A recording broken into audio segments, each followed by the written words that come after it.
Guys, magandang hapon. Nagbabalik po tayo dito ngayon sa ating kaibigan, no? Ngayon po, mayroon pong prediction ang ating kaibigan. Kaya sana magustuhan po ninyo at mapaghandaan natin, no? Kaibigan? Tay? Ano po bang prediction na sinasabi nyo? Bakit po? Sayang naman kung ganun. Grabe guys, nakakalungkot po ito.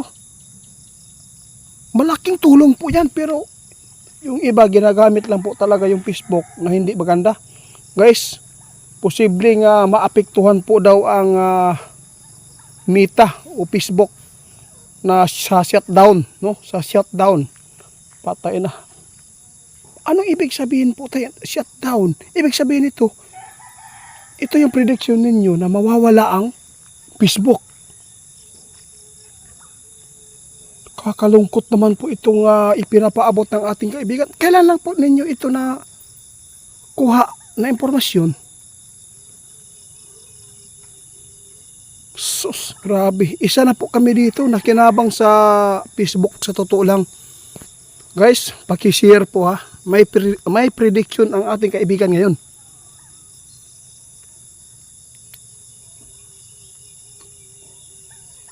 Kaya ipinapaabot po nila, no?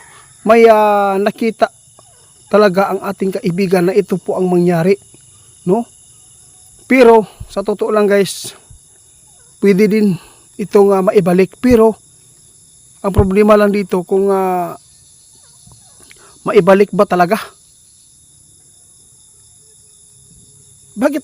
Bakit parang nagdalawang isip ka kaibigan na maibalik ito kung sakali mag-shutdown?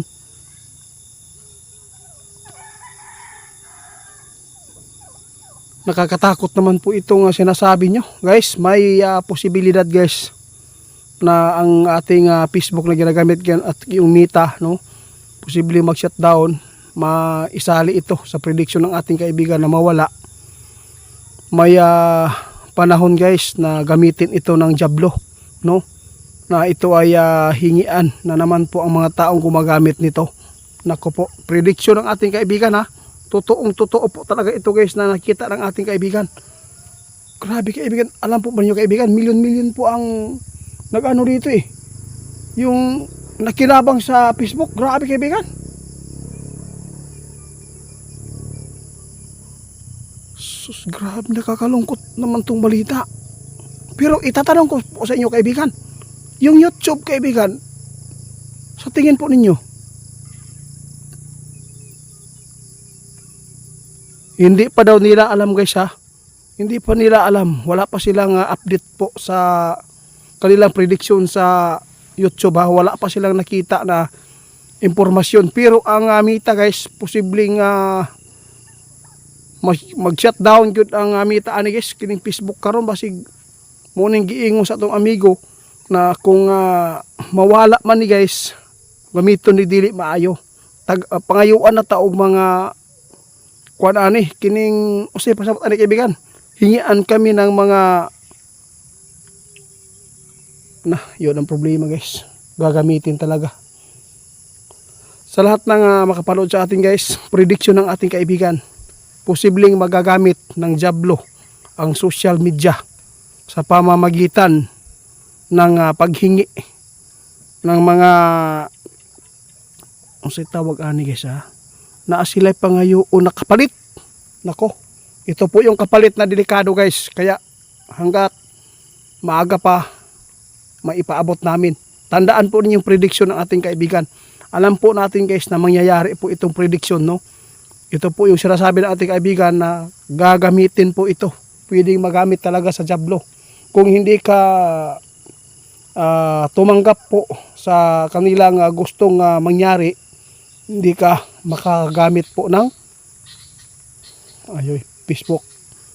Yun ang hirap dito. Kaya marami talagang ginagawa ang mga jablo guys. Grabe, nakita ng ating kaibigan.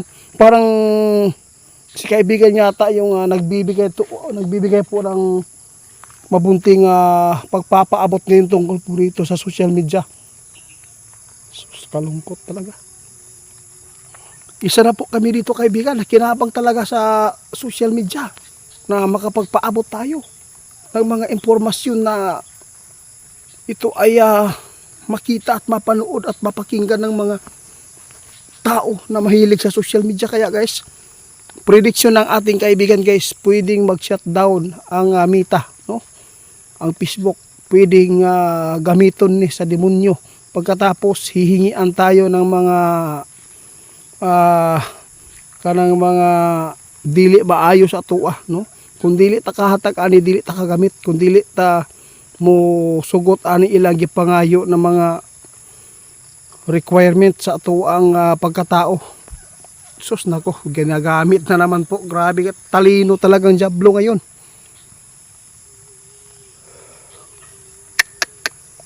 Pero ang YouTube guys, wala pa, no?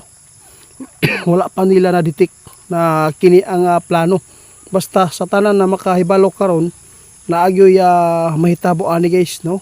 Mangyari talaga at mangyayari talaga ito nga sinasabi ng ating kaibigan na ito po yung